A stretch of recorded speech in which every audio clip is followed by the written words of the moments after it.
And welcome back, everyone, to when I didn't get to it yesterday again. Time just got away from me. But coming to us from Trey Therot, we have Yusuke Urameshi versus the Fullbringers from Bleach. Now, from a scaling perspective, the world of Bleach does scale much, much higher than the Yu Yu Hakusho world. While we do have different levels of existence in the Yu Yu Hakusho world, different dimensions, we never really have characters that threaten the very fabric of those realities. We have characters that threaten like the planetary levels of them, but not the actual like fabric of reality itself. Where in Bleach, we have full-on dimensions with the Soul Society, Waco Mundo, Earth, that have still the existing universe outside of its solar system, all that, and individuals who threaten the very existence of that. So on a power scaling perspective, Bleach surpasses Yu Yu Hakusho in just about every way. But that doesn't mean every character does. The Fullbringers are a perfect example of this. Yusuke is not really all that difficult to describe when you're talking about a versus. He's physically exceedingly strong. He is a human. Well, he was a human, and it turns out he, had a dormant demon blood in him, Mazuku blood, which awoke. And he's the descendant of Ryzen, one of the three great demon lords of the demon world. As such, his physicality is on par with the toughest in his verse, which is really augmented by his spiritual energy, which is through the roof. Now that being said, he's still not the strongest in the series as far as I know. I know they contained the series past like the Demon World Tournament. There was like one other arc beyond that, if I'm not mistaken.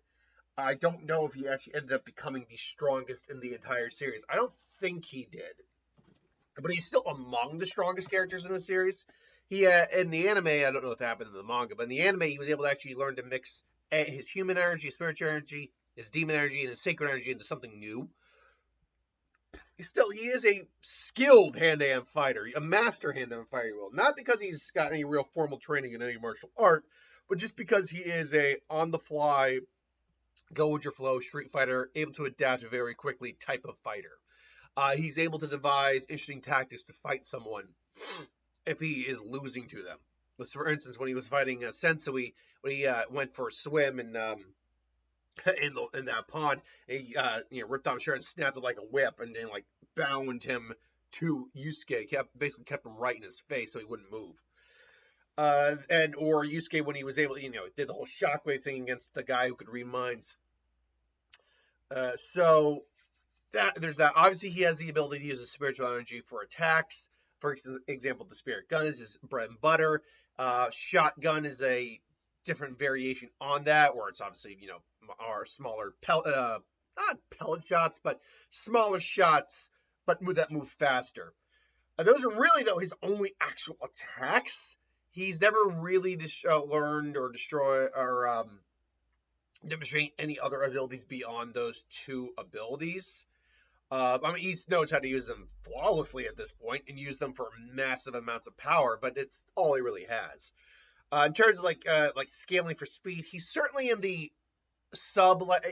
light speed esque category because he can keep up with and is arguably faster than Hiei.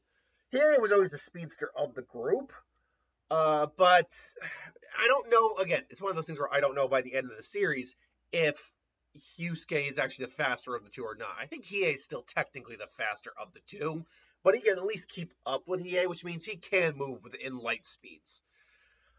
And then durability, he can take massive, and he can also, dodge actual, spiritual beams of light. So he can keep up with light speed level abilities.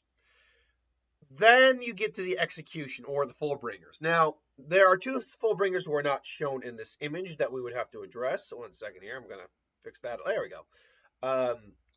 But first up, there's Ginjo's the leader. Ginjo's Fullbring basically just gives him a sword that can shoot a laser. That's what it does. Now, that being said, he has enough spiritual power to be, I think, compared to someone like Byakuya, who is, or I don't know which part of level of Byakuya, but he is an exceptionally powerful guy, like in his level of spiritual pressure, spiritual energy. All of them are capable of using essentially their version of the Flash Step, which is called Bringer's Light, which allows them to essentially move at relativistic light speeds. Ginjo also, though, was an ex-Shinigami, so he does have the skill that came and training that came with that. Then there is oh God, let's see here, Jackie, the one in the very middle there. Her Dirty Boots ability allows her to collect mud, grime, whatever. It collects on her body almost like an armor and increases her physicality to a large degree. There is, I believe it's Riku, is the name of the girl on the side here. Her dollhouse ability has always been a weird one. She can basically designate things cute that she likes as cute, and then store them in different types of like either a doll or a house or whatever. It's basically a different dimensional space. To release them from there, she has to sneeze on them, but it is a very unique ability to say the least. Let's see, where is my Fullbringers list here? Okay, hold on. Come back. Then there is okay, human. Let's go humans then. Sorry, I'm just making sure I get the names right. The abilities aren't really all that difficult for me to remember. It's anyway. All right, there we go. Then there is Giriko. That is the old man, or the older gentleman at the far left here. Giriko's Fullbring is called Time Tells No Lies. In essence, he has a little pocket watch he has, and he basically makes, as he calls it, a deal with the god of time, and it allows a certain effect. If he simplifies it, the effect is stronger. For example, he becomes super strong if he just simplifies the effect as giving him strength. It's a unique ability, not one really suited for combat, sadly. Technically speaking, Chad also falls under the moniker of a Fullbringer. I probably wouldn't include him in this list, though. There's also Shishigawara, who we do not have here. He's another one he's the one I forgot to get a image for. But his is called Jackpot Knuckles, where he'll get a critical strike every time he hits. The more times you use it, the less effective it is. But it's still a very dangerous ability, and could easily kill someone in the right context. Then there's Yukio, who we actually don't have a last name for.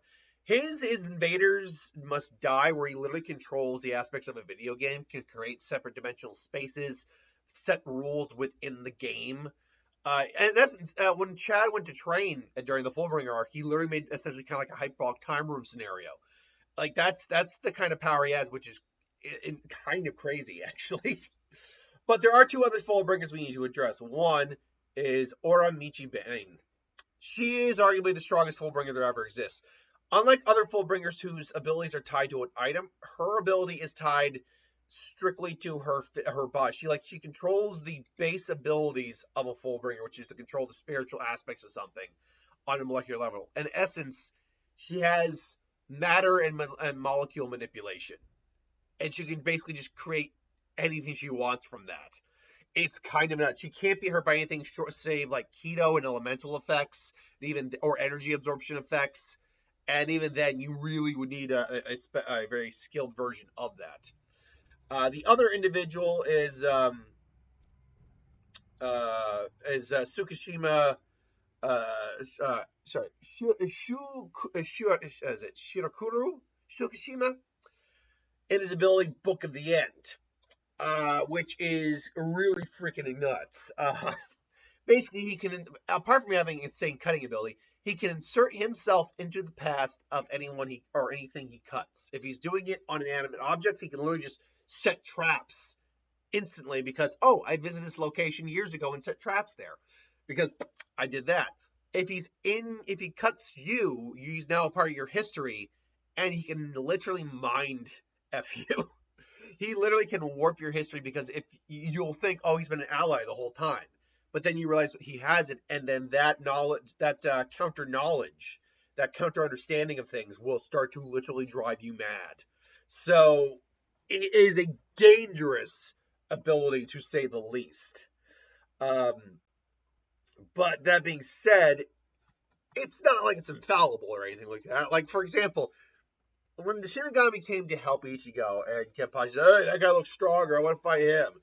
And Byakuya said, you wouldn't have been a good opponent for Zaraki. I actually very much disagree with that. Well, it's not like Book of the End wouldn't do something to Zaraki. Zaraki's one of those individuals who just would not give a shit. It's like, because Unohana, he openly killed Unohana. I mean, he didn't want to kill her, but he ultimately wanted to fight her in a death match. He would have done the same thing to Tsukishima regardless. So, and now granted, maybe he would have taken the Unohana place for a little bit. Don't die! But, yeah, it's one of those things where it's like, it's not like you can't overcome it to some degree. So the question is, does Yusuke beat these guys outright? And the answer is he can beat some of them outright. Giriko is one that would just go down quick. And Shishigawara would go down quick. Let's put it this way. I'll go by individually. His Time Tails No Lies, I just don't think is strong enough to do much against Yusuke here. And Shishigawara's Jackpot Knuckle would be fun, except Yusuke does, I think, outstat him overall. Even a critical hit from him, I don't think would be enough. The problem here is, as I said, though, they're all capable of using Bringer's Light, which is their super speed, which is more or less light speed, so they can easily keep up with Yusuke. Add on the fact that while Yusuke is a planet buster, it's confirmed on that he can destroy at least the human world. Demon world, I don't think he qualifies as a planet buster when he's there, versus in the human world where he does, and that does show you a bit of a scaling issue here, that there are individuals who are strong enough to threaten the very fabric of all the realities, or each reality which is equal in size. And they're all at minimum the size of at least the solar system of the universe. Now, that being said, does anyone on the Fullbring, on the level of the Fullbringers qualify for that level of power? Aura probably does. She's someone who gave like O'Hara a real fight. Even though he got captured, it was draw. It was all a ploy. But yeah, she's someone who you would need. He even said her abilities are on the scale of someone like Aizen, though not as strong. So and that's a guy who threatens the very fabric of existence as well with his power. But that being said, Ginjo though, Ginjo's one who he's got the skill and the technique enough to definitely give Yusuke a really good fight. The problem for Yusuke I see in this entire fight is that there are just individuals who have abilities that can just end the fight immediately here. Ryuko, for example, she could end the fight immediately. If she hits him in the heart, he does not have a way of getting out of dimensional space. He just does not have that ability. So there's that. Yeah, I mean, this is Kuwabara, it'd actually be a very different thing. Kuwabara can actually cut through dimensional space, but Yusuke can't. So she alone could lock up the fight. Yusuke probably would even... Not that Yusuke wouldn't fight a girl, although we actually never really see him fight a girl now I think about it. No, not once in the series did he ever fight a girl. Huh. That's not to say he wouldn't. Then again, maybe he's got, he does talk about Kuwabara's honor code. He may himself have an honor code that prevents him from doing that. But that being said, if she just gets the heart on him, he's done. He can't get out of whatever she puts him in. So, likewise, if Yukio decides to just use invaders, all invaders must die, and just trap Yusuke in like a perpetual game for life, he can't get out of there. I'd say he's stronger than Jackie even at her max, but she'd still give him a good run. And Tsukishima's abilities to screw with his past, he's not one of those individuals that would work, who could handle that. Like, he's not one of those individuals who just wouldn't care. He's one of those individuals who'd probably, because Yusuke's been messed with before, so it's not, he's got a strong will, absolutely, but it's not like he's immune to mind games or anything like that. And then there's Aura, who literally can manipulate molecules and matter to the umpteenth degree and not be hurt by anything except for elemental attacks, energy absorption attacks, and really high levels of keto-based attacks, which the Spirit Gun and Shotgun could qualify for, but she can easily just separate her body, just and the Shotgun's not a lethal move, so not usually anyway. So yeah, Yusuke going there, and this is not me even including Orihime or Chad into the picture. So Yusuke trying to run the gauntlet of the Fullbringers would be daunting, especially when you get the more nuanced powers. And that's, I think, what it really comes down to. It's a bit more the nuance of their powers and the hacks they have against Ichigo than the straight out raw power they have against Ichigo. I do think someone based on statements and scaling, like Ginjo could probably outright beat him. Definitely Aura would outright beat him, and it's possible Tsukishima, if she cuts him, would outright beat him. But the other one, but the other ones, like Yukio and Ryuku, would only win because they have the hacks to really beat him.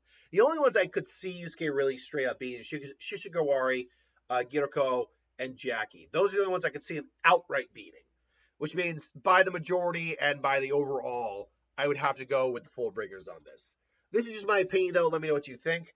Thanks for watching. Hope you enjoyed. Like, comment, share, subscribe. Oh, let me rearrange. There we go. Oh, that feels better. All right, and I'll see you next time.